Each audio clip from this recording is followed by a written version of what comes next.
Shalom buat semua saudara yang lagi stay at home. Kembali lagi bersama kami di Suara Gembala GPPS Kang Yasin. Oh ya, Suara Gembala bakal diupload tiap hari Minggu jam 8 pagi. Tonton terus ya. Jangan di-skip. Shalom, selamat bertemu kembali dalam kasih Tuhan. Kita akan siapkan hati dan pikiran kita untuk kita datang kepada Tuhan. Biarlah sinar kemuliaan Allah selalu melingkupi setiap kehidupan bagi umatnya yang selalu berseru kepada Tuhan. Sinar kemuliaan-Mu.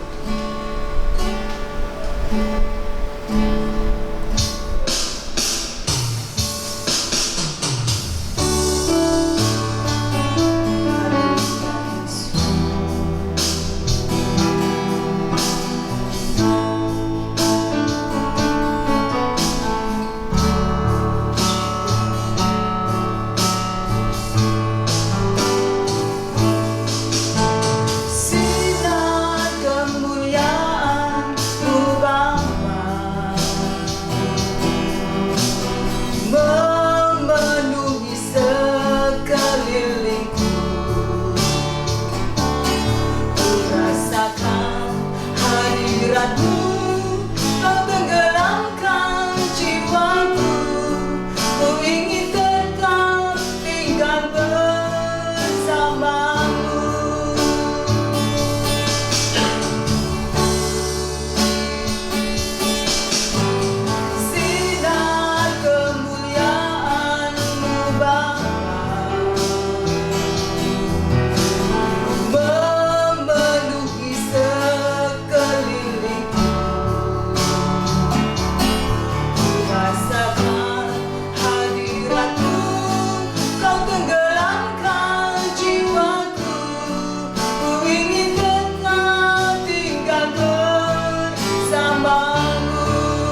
setiap hidup kami, penuhi kami dengan Roh Kudus-Mu,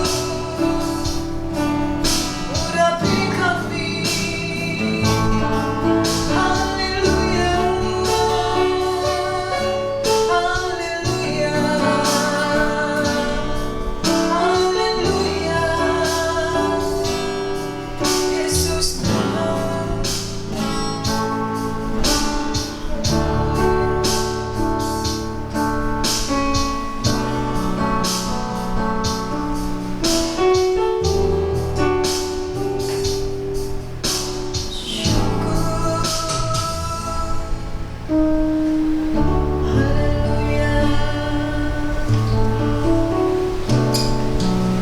Kami bersyukur Tuhan buat kesempatan Tuhan berikan kepada kami. Ini semua bukan karena kebetulan, karena kami percaya Tuhan Kau mengasihi setiap kehidupan kami. Oleh sebab itu kami pakai kesempatan Tuhan berikan sebaik mungkin untuk kemuliaan nama-Mu Bapa. Sebentar lagi kami mau mendengarkan firman. Biar Engkau saja bersabda melalui hamba-Mu, urapi hamba-Mu yang akan menyampaikan kebenaran firman. Dalam nama Tuhan Yesus kami berdoa dan ucap syukur. Haleluya. Amin. Shalom, salam sejahtera bagi kita semuanya yang ada di rumah pada saat ini. Saya ucapkan salam, shalom, salam sejahtera bagi kita semua. Kami yakin yang ada di rumah sehat-sehat selalu dan Tuhan memberkati. Kita akan baca firman Allah pada hari ini. Firman Allah terdapat di dalam Injil Matius pasal 23 ayat yang ke-37 sampai ayat yang ke-39. Demikian firman Allah bunyinya, yaitu keluhan terhadap Yerusalem. 37. Yerusalem, Yerusalem, engkau yang membunuh nabi-nabi dan melempari dengan batu orang-orang yang diutus kepadamu. Berkali-kali aku rindu mengumpulkan anak-anakmu, sama seperti induk ayam mengumpulkan anak-anaknya di bawah sayapnya, tetapi kamu tidak mau. Lihatlah, rumahmu ini akan ditinggalkan dan menjadi sunyi. Dan aku berkata kepadamu, mulai sekarang kamu tidak akan melihat aku lagi hingga kamu berkata, diberkatilah dia yang datang dalam nama Tuhan. Berbahagialah ibu bapak yang membaca atau mendengar firman Allah pada hari ini. Dalam firman termaterai dalam lubuk hati yang dalam, kita renungkan dan kita lakukan. Di ayat 30 dikatakan, Yerusalem, Yerusalem. Yerusalem itu adalah kota kecil yang ada di Timur Tengah. Tetapi pada hari ini saya tidak berbicara mengenai Timur Tengah, tapi saya berbicara mengenai Yerusalem adalah hati atau kolbu saudara dan saya. Di sini katakan, Yerusalem, Yerusalem, engkau yang membunuh nabi-nabi dan melempari dengan batu orang-orang yang diutus kepadamu.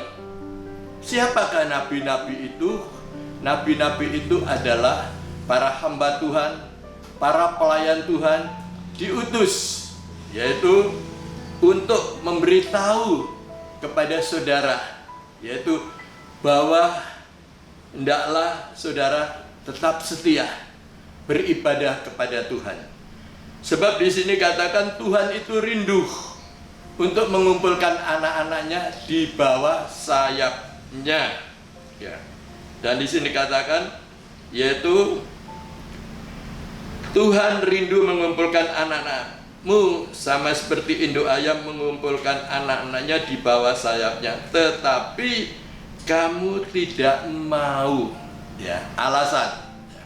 Tuhan itu sangat rindu untuk mengumpulkan anak-anaknya di bawah sayapnya bagaikan induk ayam. Ada apa sih di bawah sayap induk ayam itu? Di situ ada pertolongan.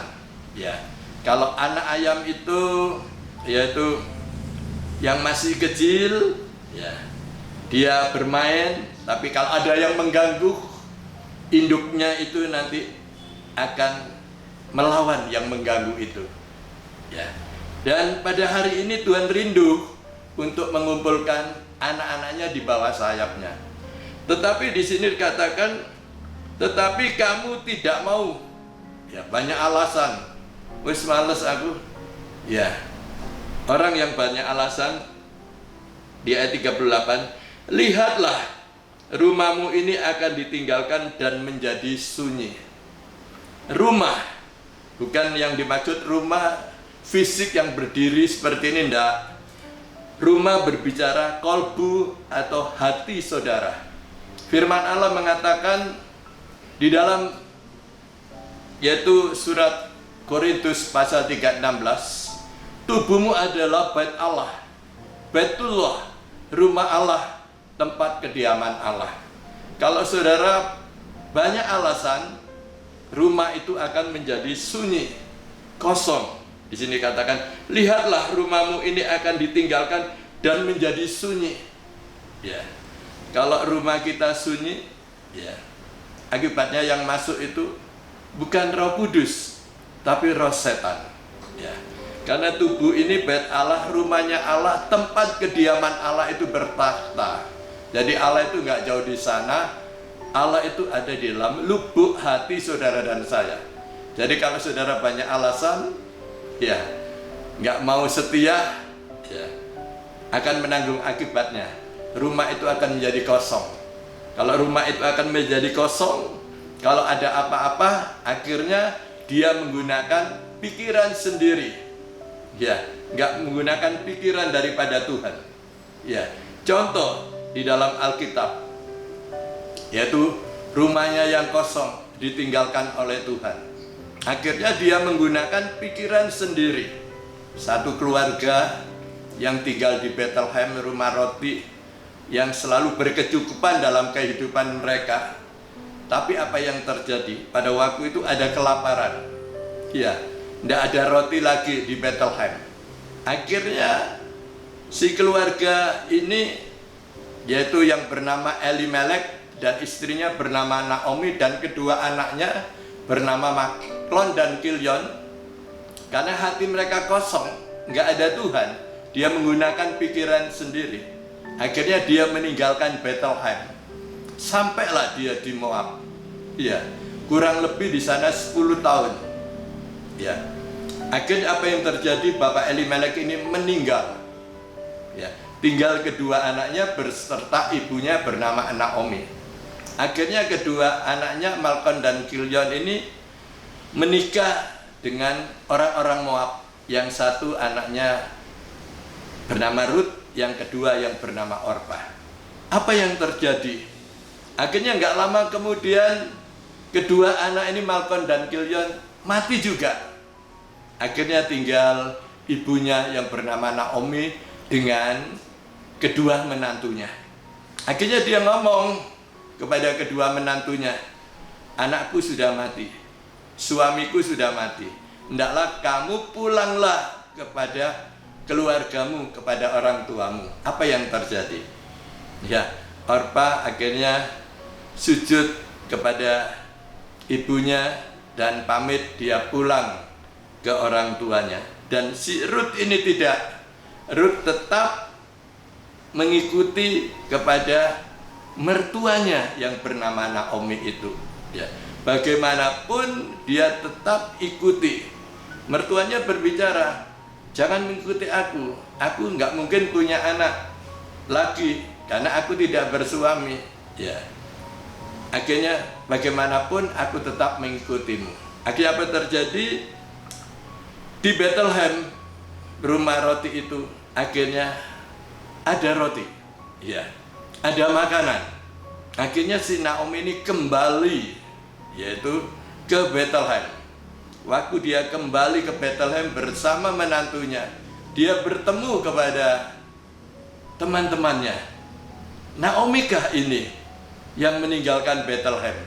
Dia berkata, jangan panggil aku Naomi, panggil aku Mara. Arti daripada Mara itu adalah pahit. Ya, ini satu akibat Kalau kita banyak alasan, ya, rumah hati kita sunyi, ya, akibatnya menggunakan pikiran sendiri, ya. Karena pikiran kita bukan pikiran Tuhan. Kalau kita menggunakan pikiran kita sendiri, menanggung akibatnya. Ya, seperti keluarga Elimelek ini. Ya. Puji Tuhan. Dan di sini dikatakan ayat 39, dan aku berkata padamu, mulai sekarang kamu tidak akan melihat aku lagi, hingga kamu berkata, diberkati dia yang datang di dalam nama Tuhan. Ya. Yang terakhir, diberkati dia, yaitu yang datang dalam nama Tuhan. Puji Tuhan. Siapa yang diberkati oleh Tuhan? Yaitu orang yang mau setia kepada Tuhan, tidak pakai alasan apapun, ya. Dalam waktu gunakanlah waktu yang terbaik, ya. Ada waktu berdoa kepada Tuhan, baca firman Allah, ya, supaya dalam kehidupan saudara makin hari makin bertumbuh, makin dewasa, ya. Jadi kita tidak usah pakai alasan ini itu, ya. Tetap biarpun ada hamba Tuhan yang datang ke rumah saudara mengingatkan, saudara harus berterima kasih, ya. Jangan pakai alasan apapun.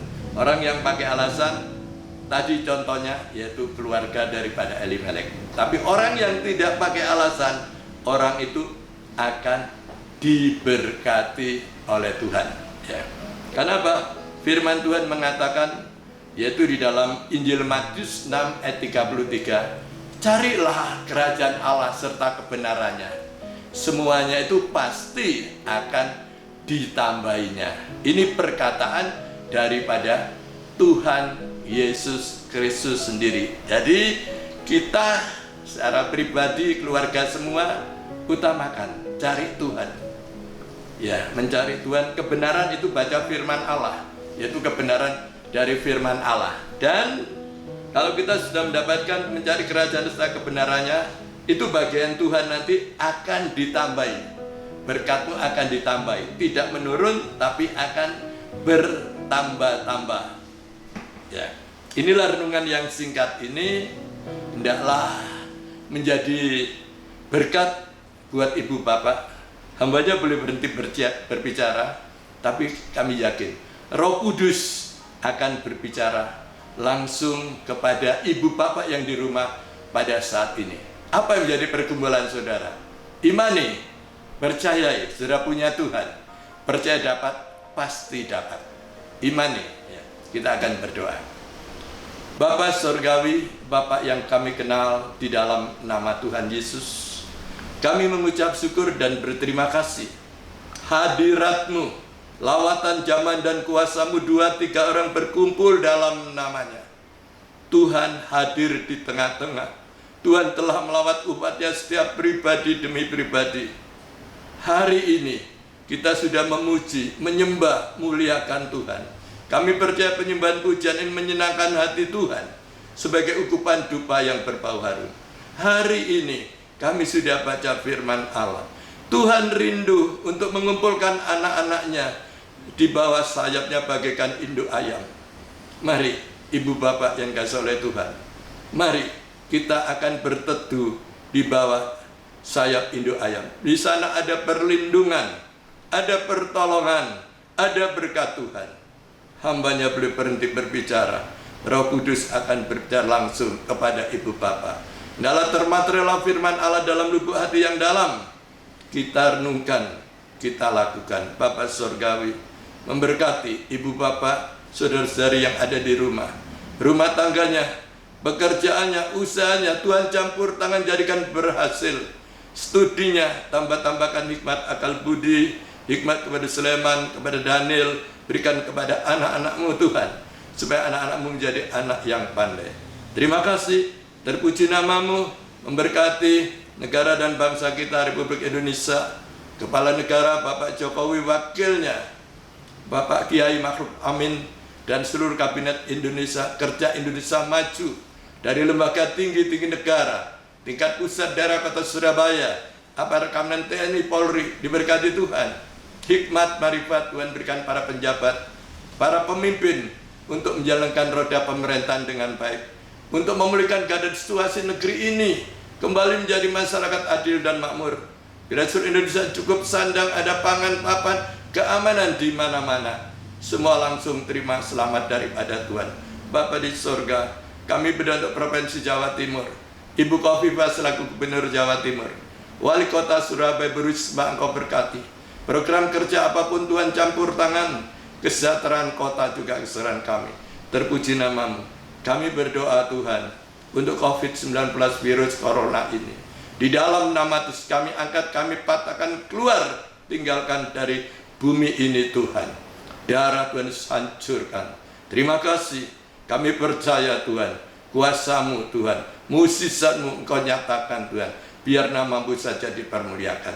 Terima kasih Tuhan Yesus. Kami berdoa juga buat saudara-saudara kami, yaitu para relawan, para dokter, para suster yang menjadi garda depan saat ini. Engkau pakai mereka menjadi alat Tuhan untuk menyembuhkan mereka yang sakit. Terima kasih Bapa di surga. Segala puja dan puji syukur, hormat, kemuliaan, kebesarannya kami persembahkan bagi Bapa Allah yang bertata di dalam kerajaan surga.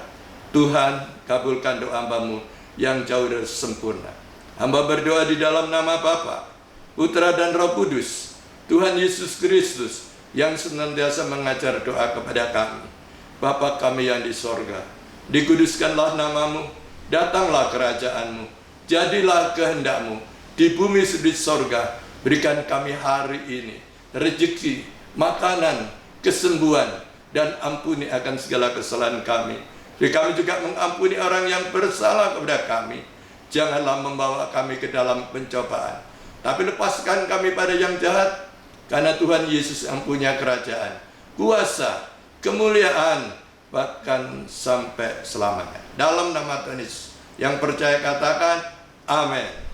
Hidupku menggenapi firman-Mu, tanda mujizat sertai tiap langkahku. Kau bersamaku di jalanku, jadi bukti kebesaran-Mu. Hidupku menggenapi firman-Mu, tanda mujizat sertai tiap langkahku. Kau bersamaku di jalanku, jadi bukti kebesaran-Mu, jadi bukti kebesaran-Mu, jadi bukti kebesaran-Mu.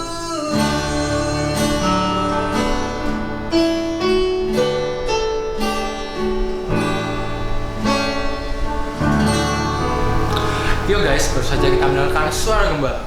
Biarlah melalui suara gembala ini kita semua dapat diberkati dengan kebenaran firman Tuhan yang akan menjadi kekuatan buat kita semua dalam masa-masa seperti ini. Stay safe, stay healthy, and God bless you.